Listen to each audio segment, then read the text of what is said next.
अस्सलामु अलैकुम वरहमतुल्लाहि वबरकातुहू। बिस्मिल्लाहिर्रहमानिर्रहीम। मैं डॉक्टर हाफिज अब्दुस्तार अंजम, आप देख रहे हैं डॉक्टर हाफिज एएस क्लिनिक। दोस्तों, आज मैं स्पाइडोस्पर्मा जो मेडिसिन है उसके मुताल्लिक बताऊंगा। पूरी वीडियो देखें, आपको बहुत ज़्यादा फ़ायदा होगा। मेरा आज का जो मौजू होगा वो होगा how to use aspidosperma in homeopathy.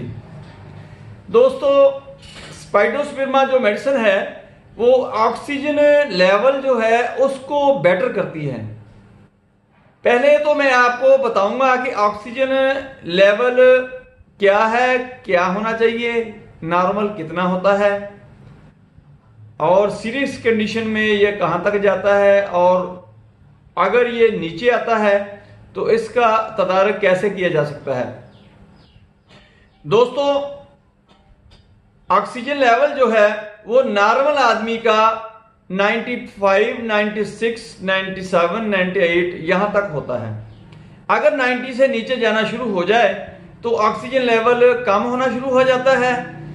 ये आपको कैसे पता लगेगा कि ऑक्सीजन लेवल आपका कम हो रहा है? ऑक्सीजन लेवल को चेक करने के लिए पल्स ऑक्सी रीडर आता है जो ऑक्सीजन लेवल बताता है। वो आप फिंगर पे लगाते हैं, वो रीडिंग देना शुरू कर देता है। लेकिन आपने रीडिंग कैसे लेनी है कि 10-15 मिनट आप कमरे में सुकून से बैठें, उसके बाद उसको आप फिंगर पे लगाएं, वो रीडिंग देना शुरू कर देगा।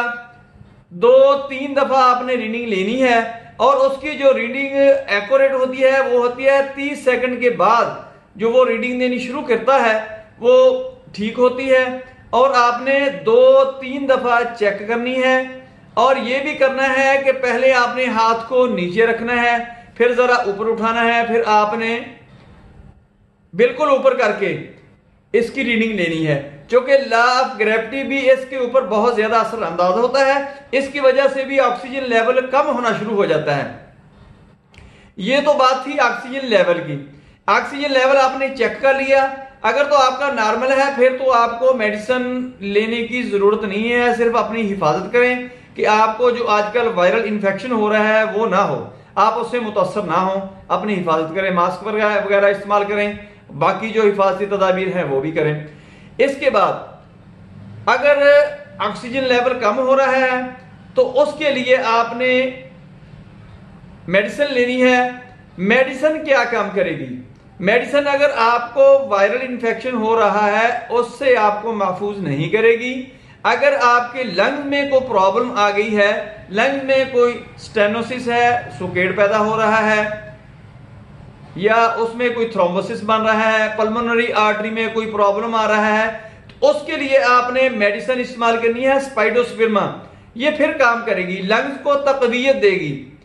इसका मटीरिया मेडिका में जो बताया गया है वो है, इसको कहा गया है जैसे डिजिटलिस मेडिसिन जो है वो हार्ट के लिए टॉनिक है, इसी तरह स्पाइडोस्पर्मा जो हो वो लंग्स का टॉनिक है, यानी लंग्स को तकवियत देती है। ऑक्सीजन की जो फरावानी है उसको आसानी से पूरा करती है।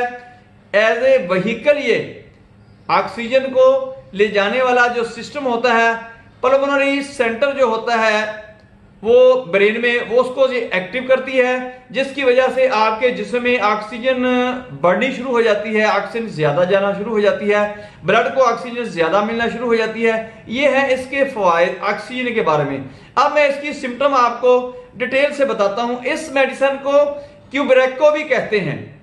स्पाइडोस्पर्मा को क्यूब्रेको के नाम से भी पुकारा जाता है। और इसकी जो सिम्टम है वो मैं आपको बताता हूं।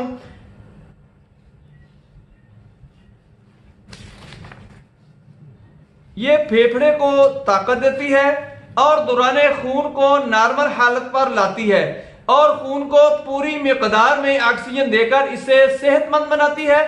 फेफड़ों की कमजोरी, बंदिश और फेफड़े की खून की नालियों की बंदिश, ये मैं पहले आपको बता चुका हूं। थ्रोम्बोसिस, पल्मोनरी आर्टरी, ये स्टेनोसिस जो होता है ये यही होती हैं। बंदिश के लिए खासतौर पर मुफीद दवा है। ऐसी सांस की बंदिश जो कि खून में पेशाब के मवाद की मौजूदगी से पैदा होने वाली हो, ये दवा दमा के लिए खास तौर पर मुफीद है। जब लंग्स डिस्टर्ब होते हैं तो उसी वक्त ही अस्थमा होता है, दमा होता है, यानी रिस्पायरेटरी सिस्टम जो होता है, जैसे मैंने आपको बताया रिस्पायरेटरी सेंटर जो होता है ब्रेन में, उसको जो एक्टिव करती है, इसी तरह रिस्पायरेटरी सिस्टम अगर डिस्टर्ब होता है तो इससे दमा होता है। इसके लिए भी ये बहुत ही मुफीद और मुआवन है। खासतौर पर ऐसे दमा के लिए जो फेफड़े की हवा की नालियों की तंगी की वजह से लाहिक हो। ये फेफड़े को तहरीक देती है और खून में ऑक्सीजन की मिकदार को बढ़ाती है। अगर जरा सा भी जोर लगाने से या तेज दौड़ने से सांस उखड़ने लगे तो समझो कि ये इस दवा की खास अलामत है और मरीज को इस दवा के देने की जरूरत है। कल्बी दमा के लिए खास दवा है दमा कल्बी, हार्ट अस्थमा। ये इसके लिए बहुत ही खास दवा है, खास तौर पर इस सूरत में जब मरीज की नींद रात को सोते हुए उचाट हो जाती है, यानी उसको सांस उखड़ना शुरू हो जाती है, वो लेट नहीं सकता, उसको उठकर बैठना पड़ता है। इसकी वजह से अगर नींद मरीज की उचाट हो जाती है तो आप उसको स्पाइडोस्पिरमा दें। इससे मरीज आपका बिल्कुल ठीक होना शुरू हो जाएगा। उसका जो सांस है, रिस्पायरेटरी सिस्टम है, वो ठीक वर्क करना शुरू कर देता है। मैंने आपको पहले ही बता दिया कि बिस्तर पर सीधा लेटने से बेचैनी महसूस करे और सर आगे को झुका कर बैठने से तस्कीन हो। सांस इस तरह तंगी से और तेजी से आ रहा हो गोया के धूकनी छिल रही है। दोस्तों, इस मेडिसिन को आपने इस्तेमाल कैसे करना है वो मैं आपको अब बताता हूं। इस मेडिसिन को आपने स्पाइडोस्पिरमा को आपने मदर टेंक्चर में लेना है। इसको क्यूब्रेको भी कहते हैं। अगर आप क्यूब्रेको के नाम लेकर इसको मेडिसिन को मेडिकल स्टोर से लेना चाहें, होम्योपैथी स्टोर से, तो ले सकते हैं। मदर टेंक्चर में ले लें। अगर मरीज ज्यादा कॉम्प्लिकेशन में है, मरीज की हालत ज्यादा सीरियस है, सिवियर है, तो फिर आपने उसको एक घंटे के वक्फे से 10-10 कतरे, 15-15 कतरे आपने मरीज को इस्तेमाल करवाना शुरू कर देने हैं। जिस तरह मरीज को रिलीफ मिलना शुरू हो जाए, अफाका होना शुरू हो जाए, उसकी आपने डोज कम करते रहना है, यानी वक्फा आपने बढ़ाते रहना है। 1 घंटे से आपने 2 घंटे का वक्फा कर देना है।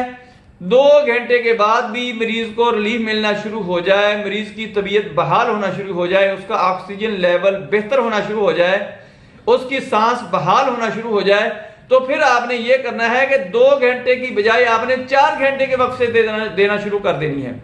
इस तरह आपने इस दवाई को इस्तेमाल करना है।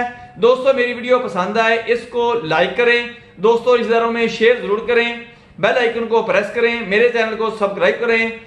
अपना ख्याल रखें। Stay connected, stay happy, stay healthy. Allah हाफिज, अस्सलाम वालेकुम।